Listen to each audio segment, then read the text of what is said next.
All right, you want this story told like a real American sitting at the kitchen table, probably with a chipped mug, just letting it spill, breathing through the drama, the anger, the jokes, and all the little pauses in between. So here goes. They say your life can change with one letter in the mailbox, but nobody warns you about the kind that shows up with a smug logo and no stamp tucked halfway like the mailman was scared to finish the job. I should have known trouble was coming just by the way the air felt different that morning, still and thick, like the world was holding its breath, waiting to see what I'd do. So there I was, standing 40 miles from the nearest Starbucks, closer to pine needles and elk tracks than city noise, opening this envelope that practically reeked of lavender and passive aggression. Willow Bluff's HOA, typed all fancy like I'm supposed to be impressed. Inside, a letter on thick embossed paper addressed to Dear Resident Mistake Number 1. I'm not in any damn HOA, never have been, never will be. But according to them, my land was now magically included in their shiny new jurisdiction, effective immediately. Real neighborly. Right. And if I wanted to be a good community member, they said I could start by paying $14,000 in back dues. Yeah, you heard that right. 14 grand for dues. Nobody ever voted on let their so-called compliance team into my home and sign a voluntary acknowledgement of membership, which I gotta say was about as voluntary as a shotgun wedding when the judge is already waiting in the lobby. And right there at the bottom, big as you please, Together We Preserve Harmony, signed by Karen Barrow, Queen of Willow Bluffs, or as I like to call her, Supreme Ruler of Suburban Nonsense. I didn't bother getting clever with my response. Just grabbed a fat red marker, scrawled, "Not a member, never will be." Get off my land, slapped that sucker right back in the mailbox. Then I went about my chores. Sheep don't care about bylaws, they care about breakfast. But you ever get that itch at the back of your mind? The one that says, this ain't over. Yeah. That night I tossed and turned, remembering the time I helped Roy fight off a developer with the same kind of smiling, friendly threats. I dug out my real topo map, my 40 acres signed and sealed by the BLM 18 years ago, hard lines drawn in government ink. Willow Bluffs wasn't on any of it. Next day, round 2, a gold-sealed envelope like they're inviting me to a wedding instead of a shakedown. Failure to respond within 72 hours may result in administrative action. This time, they included a color map, shaded my place pale blue, labeled Annexed Buffer Parcel. Part of me wanted to laugh, the other part wanted to clean my shotgun. Instead, I made a sign, Private Land, not part of HOA. Trespassers will be shot. Survivors will be shot again.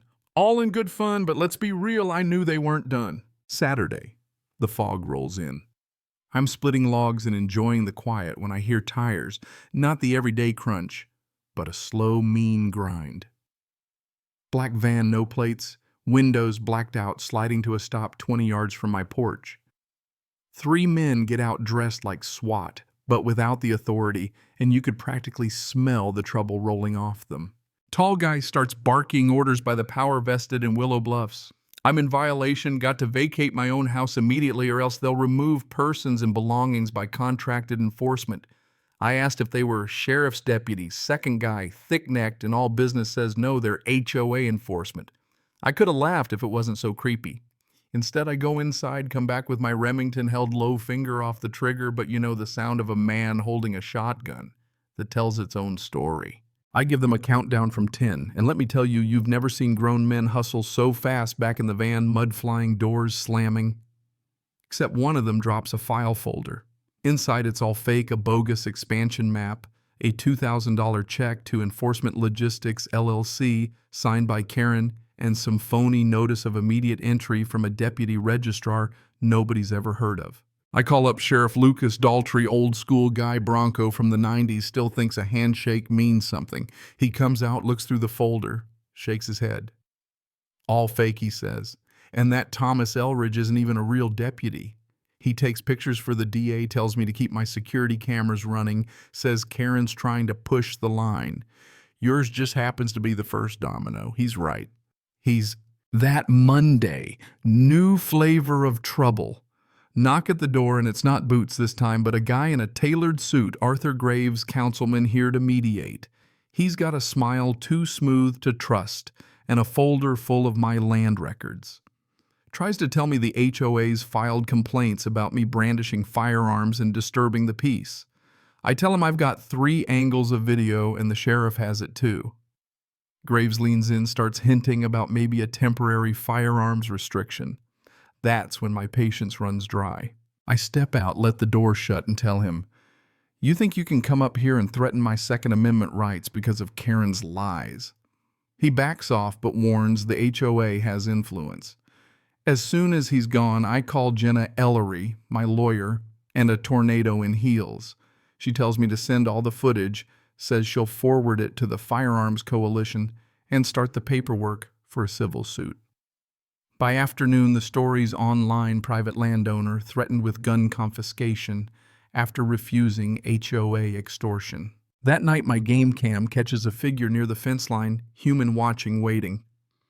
By morning, Jenna's lawsuit is a 32-page bomb charges of unlawful eviction fraud, harassment, impersonation, and trespass, naming Karen personally. Then Jenna digs up the real dirt. Those enforcers aren't even licensed. Their company's a shell checks deposited through a firm run by Karen's brother. She's got emails, payment trails, all of it. Then plot twist. Sheriff calls, says the youngest enforcer is flipping, wants immunity to testify. He says Karen's orders were clear. Make it unpleasant, drive him out before this goes public. Jenna adds more names, more evidence, and by that night our story's on every news site that cares about property rights. Karen tries a press release about community standards. It's fluff. Nobody buys it. More dirt pours in, budget shenanigans, board emails, whistleblowers. By Friday, I'm the reluctant face of rancher versus rogue HOA, with radio hosts and news anchors debating my sanity and my shotgun. Then the county councilman shows up, tries to convince me to cooperate and submit to a voluntary inspection. I tell him flat, "You show up without a warrant again, you'll be hearing from my lawyer so fast your tie will catch fire." Jenna files for a protective injunction. Next day, they dump construction debris at my driveway, caught on camera, of course, which I send straight to the sheriff and every news outlet in town. That night, Karen herself drives out, doesn't get out, just sits behind the wheel, stares at my gate, then peels off. I add more cameras, call my buddy Eli, retired ranger. Sense of humor, blacker than coal, have him watch my place for a while. As long as there's whiskey and sheep, he says, I'll survive. Monday, first court hearing. Jenna's unstoppable, lays out every scrap of evidence, plays the video of Karen's enforcer, shows the money trail, and then best of all, that kid's full confession.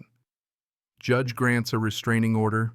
No HOA, no Karen, nobody within 100 yards. Outside reporters are hungry for blood, but I just tell them I didn't want a fight. I wanted to be left alone. But if you bring war to my land, I'll meet it and I'll win. Other landowners come forward with their own horror stories, and now the whole county is watching as Karen disappears from view, the silence louder than any threat.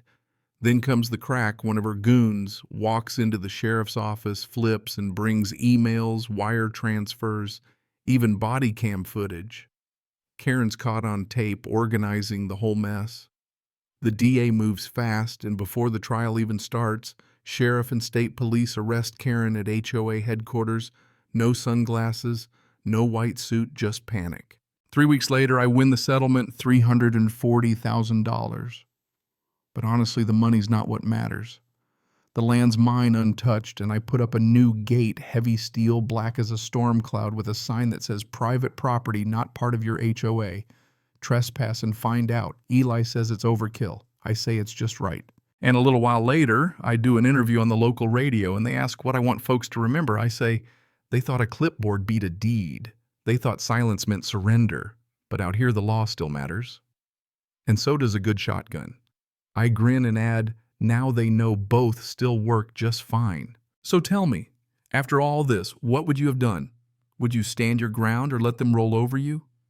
Drop a comment, share your own battle story, or just let me know what you think is right and wrong out here, where the only thing louder than the wind is the truth.